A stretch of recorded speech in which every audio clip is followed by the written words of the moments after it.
Welcome to my YouTube channel destiny my god में आप लोगों का स्वागत है। तो रोज़ाना की तरह एक नई मोटिवेशनल वीडियो के साथ आप लोगों के सामने मैं फिर से प्रेजेंट हो गया हूँ। तो इसे देर न करते हुए इसको स्टार्ट करते हैं। वासना की कड़ियाँ। मुल्तान की लड़ाई को जीतने के बाद घमंड से चूर कशीम चला आ रहा था। शाम हो गई थी और सारा लश्कर आरामगाह की तलाश में था, लेकिन कशीम अपने मालिक की सेवा करने के ख्यालों में था। मैं उन तैयारियों के बारे में सोच रहा था। उसके स्वागत के लिए दिल्ली में की गई होगी सड़कें इंडियाओं से सजी होगी, गलियों में चौराहों और नौबत खाने फाटक या द्वार के ऊपर वहाँ स्थान जहाँ वध यंत्र बजाए जाते हैं के ऊपर से गीत गाए जाएंगे। जैसे ही मैं शहर के अंदर दाखिल होऊंगा,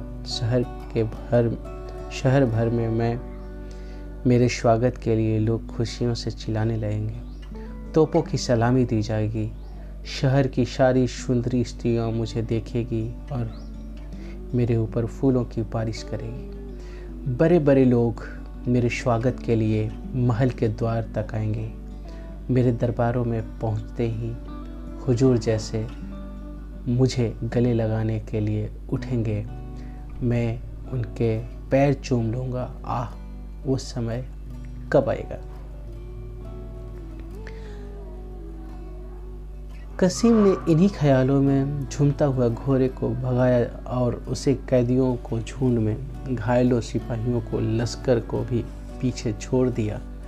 लश्कर के आगे मुल्तान के राजा की बेगमें और शहजादियों उनके नौकर चाकर थे। इन सवारियों के आगे और पीछे हथियारबंद ख्वाजा सहराओं और एक बड़ा दल था। कसीम अपनी धुन में घोड़े को आगे भगाया जा रहा था। तभी अचानक उसके एक सजी हुई पालकी में से दो आंखों से बाहर झांकते हुए देखा। कसीम दो पल के लिए चौंक गया था। उसने अपने दिल से एक कंपकपी सी महसूस हुई। वह नज़र कसीम के दिल को किसी एक कोने में घर कर गई। उसके सामने वही दो आंखें घूम रही थीं। उसके दिल में एक मीठी मीठी चुभन सी, एक बेसुधी सी होने लगी। उसका रोने का मन कर रहा था। उसके दिल में दर्द एहसास जग गया था, जो प्यार की पहली मंजिल होती है। थोड़ी देर बाद कसीम हुक्म दिया, आज हमारा यही ठहराव होगा।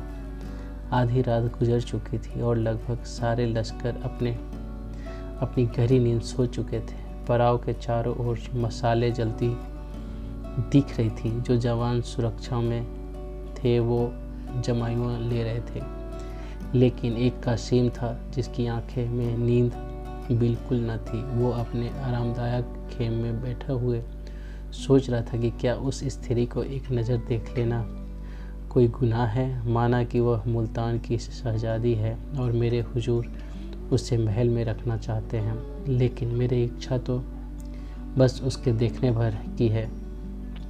अगर यह गुनाह है तो मैं गुनाह करूँगा।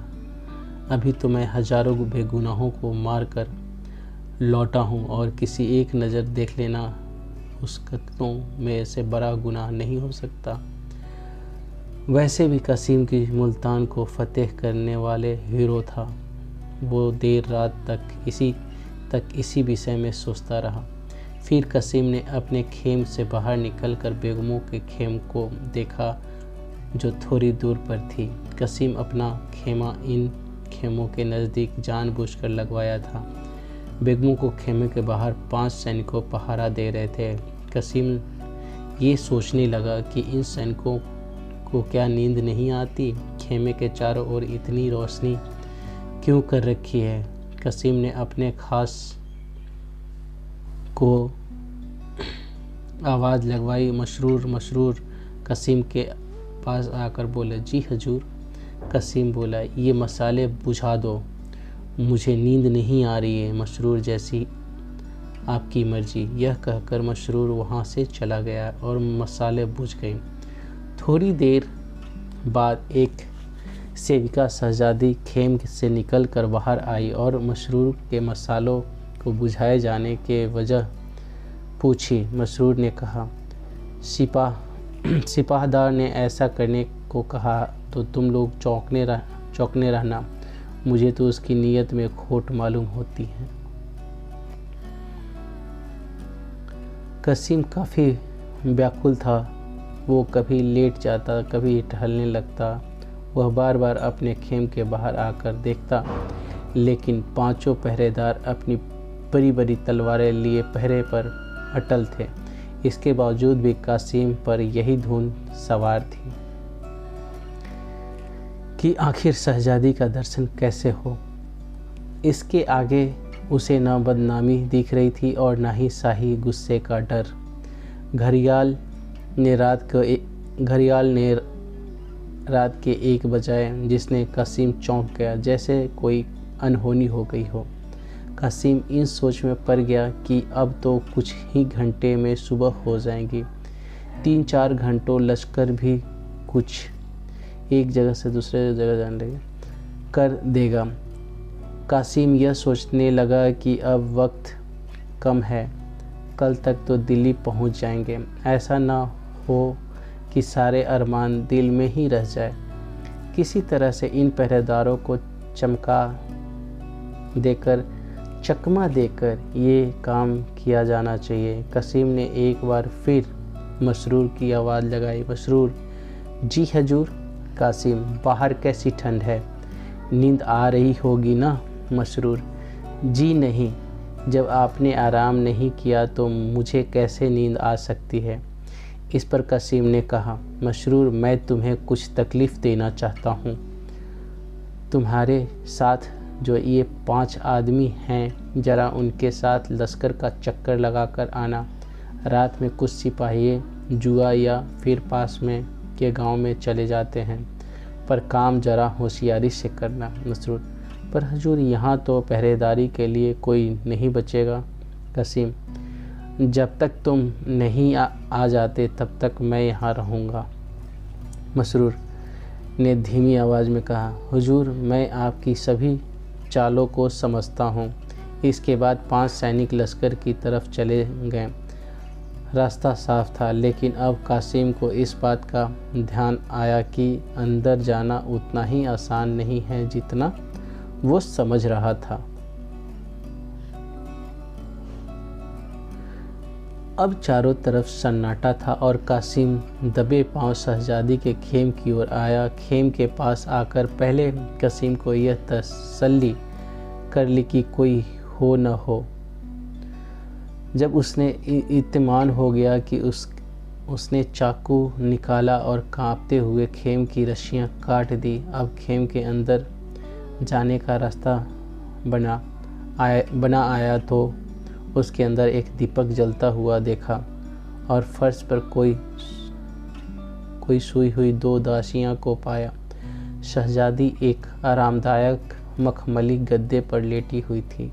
कासिम ने अपनी हिम्मत बढ़ाई और सरक कर खेम के अंदर घुस गया। वो दबे पांव शहजादी के पास गया और उसने देखने लगा।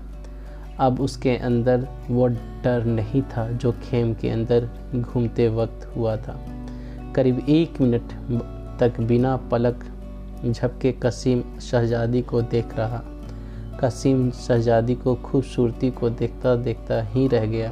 उसकी बेचैनी ने अब इच्छा कर रूप धारण कर लिया। उसने बेचैनी में एक व्याकुलता थी, एक पीड़ा थी जो उसे आनंद दे रही थी। कासिम का दिल उस खूबसूरती शहजादी के पैरों में सिर रखने का कर रहा था, रोने को हो रहा था। यहाँ तक कि उसका दिल समुद्री के कदमों में अपनी जान देने का कर रहा था। उसके मन में अजीब सा एहसास होने लगा और वासना की लहरों में फंसता चला गया।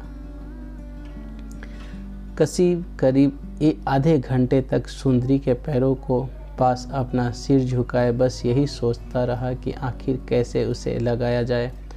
वो जैसे जैसे करवट बदलती कासिम का कलेजा मुंह को आ जाता। कासिम ने जिस दिलेरी से, जिस बहादुरी से मुल्तान को जीता था। धीरे धीरे वो दिलेरी उसका साथ छोड़े जा रही थी। फिर अचानक कासिम ने एक गुलाब पोश को देखा जो एक चौकी पर रखा हुआ था। उसने गुलाब पोश उठाया और फिर सोच में पड़ गया कि शहजादी को जगाऊं या नहीं। अंत में हिम्मत कर कासिम ने शहजादी के चेहरे पर गुलाब जल के कई छींटे डाले, जिससे शहजादी की नींद खुली और उसने अपने सामने कासिम को पाया। कासिम को देखकर उसने फौरन अपना चेहरे पर नकाब डाला और फिर धीरे से मसरूर को आवाज़ लगाई।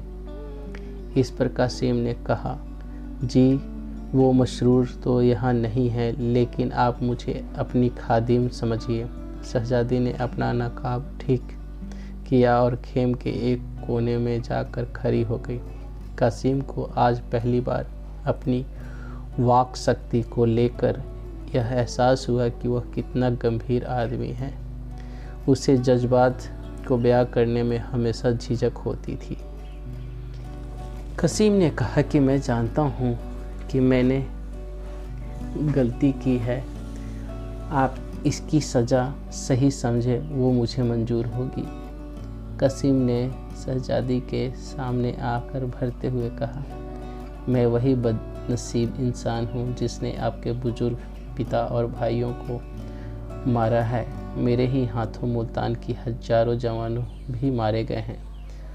सल्तनत तबाह हो गई और आपको यह दिन देखना पड़ा, लेकिन आपका ये मुजरिम आपके सामने है।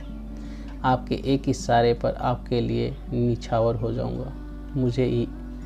मुझे ये आज मालूम हुआ कि कैसे बहादुरी के पर्दे में मन में इच्छा इंसान को किस तरह से पाप करवाती है। काश मेरी ये आंखें पहले खुली होती। कासिम ने अपने दिल का सारा हाल शहजादी को सामने कह दिया। भावनाओं में उसने अपने दिल की पीड़ा का ऐसा वर्णन किया कि उसके पास जो शब्द थे वो ख़त्म हो गया। अपने दिल की बात कहने की उसकी सारी इच्छाएं पूरी हो गई। कासिम वहाँ से हिला तक नहीं, बल्कि उसके अपनी आरजुओं के लिए एक कदम और आगे बढ़ाया। मेरे इस पूरे विवरण का फ़ायदा क्या है? अगर हाल दिल ही सुनना था तो किसी तस्वीर को सुना देता। वो तस्वीर मेरी कहानी को ज़्यादा ध्यान से और खामोशी से सुनती।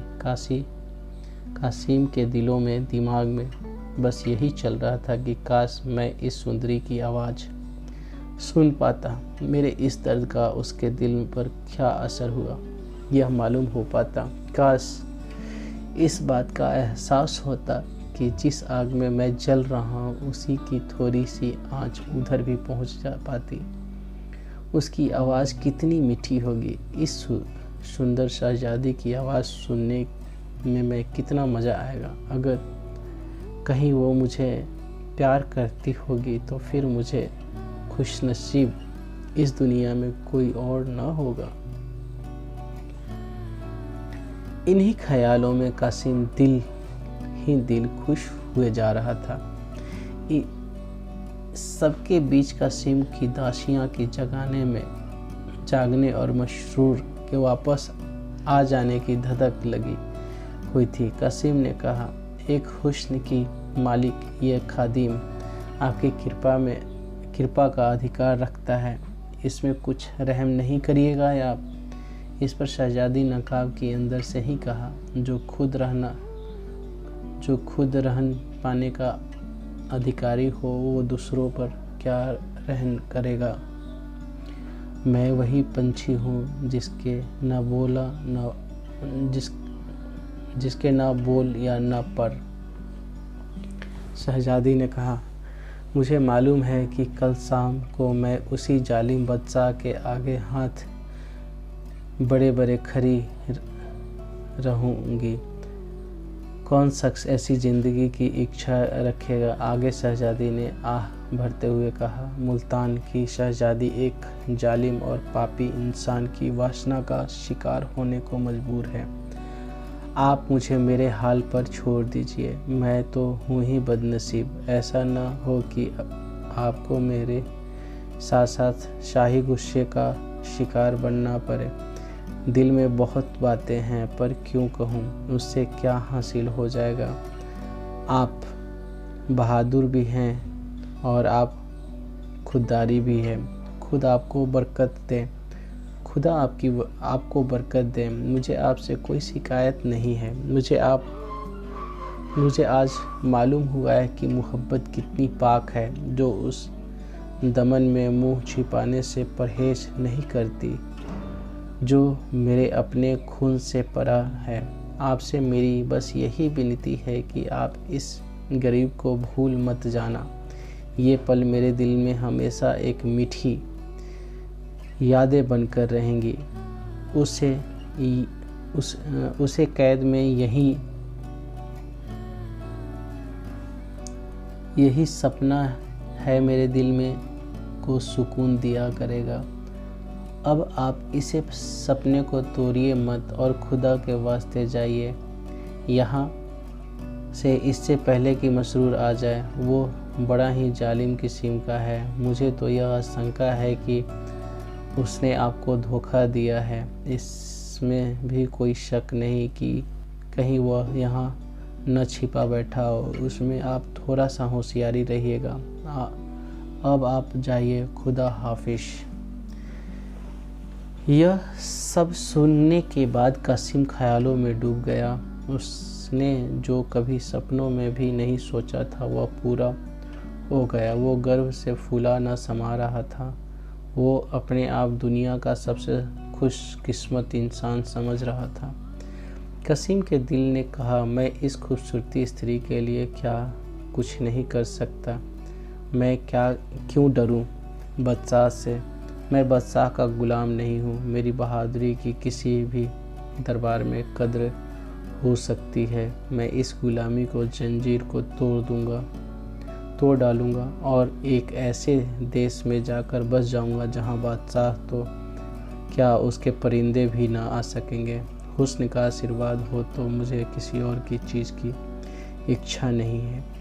मैं अपनी इच्छाओं को गला क्यों घोटूं। इन्हीं विचारों को मन में सोचते हुए कासिम ने तलवार निकाली और बोला, जब तक मुझ में दम है तब तक आपकी और कोई आंख उठाकर नहीं देख सकता, चाहे फिर वो बादशाह ही क्यों न हो।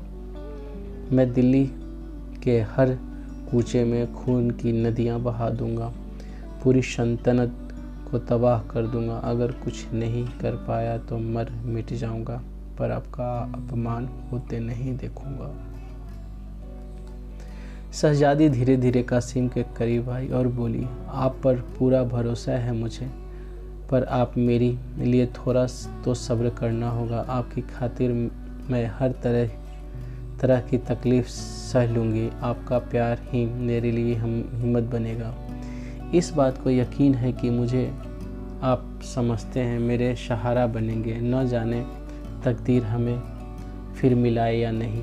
पर इस पर कासिम ने अखरते हुए कहा, हम लोग दिल्ली जाएं ही क्यों, भरतपुर जा सकते हैं। शहजादी ने कहा, पर हिंदुस्तान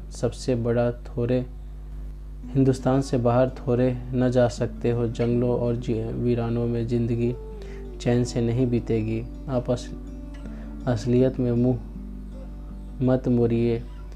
मना खुदा ने आपको बहादुरी ख्वाहिश है, पर तेंगे इस्तीफानी भी पहाड़ को टकराएगी तो टूट जाएगी।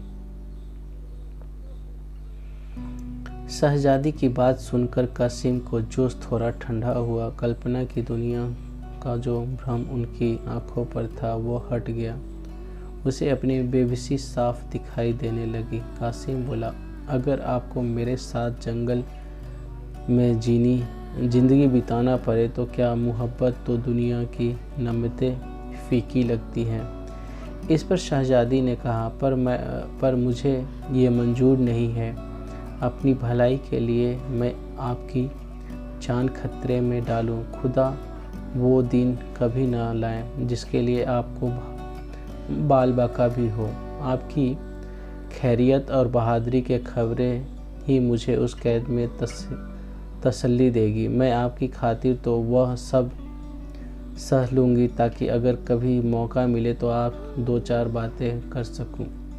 यह सब सुनने के बाद कासिम वहाँ से हिला तक नहीं। उसी इच्छाएं उम्मीद से बढ़कर पूरे हुए जा रही थी। उसने सोचा कि अगर मोहब्बत की ये बाहर चंद लम्हों को मेहमान है तो फिर उन लम्हों को आगे सोचकर बर्बाद क्या करना। अगर तकदीर में इस हुस्न की मालिका को पाना नहीं लिखा है तो फिर ये मौका क्यों हाथ से जाने दूं। कौन जाने मुलाकात का मौका फिर मिले या ना मिले। ये सब सोचने के बाद कासिम ने कहा, अगर आपको यह आखिरी फैसला है तो मेरे लिए सिवाय मायूसी से क्या चारा रहेगा। पर बस आप एक पल के लिए ही सही पर मेरे पास आकर बैठ जाइए ताकि मेरे बेकरार दिल को थोड़ी तसल्ली मिल जाए। आइए एक पल के लिए हमें ये भूल जाएं कि जुदाई की यह घड़ियां हमारे सामने खड़ी हैं। आइए ये पल साथ मिलकर बिताएं। आप अपनी खूबसूरती हाथों से हमें शराब पिलाइए।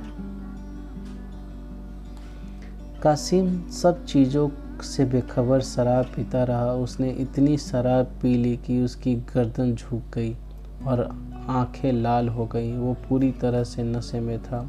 फिर अपनी लालसा भरी आंखों से वह शहजादी की तरफ बढ़ ही रहा था कि घड़ियाल ने सुबह की 4 बजते हुए जोर से कूंच के डंके को बजाया, जिसकी दिल छेदने वाली आवाज़ कासिम के कान में आई और कासिम की बाहें खुली की खुली रह गई।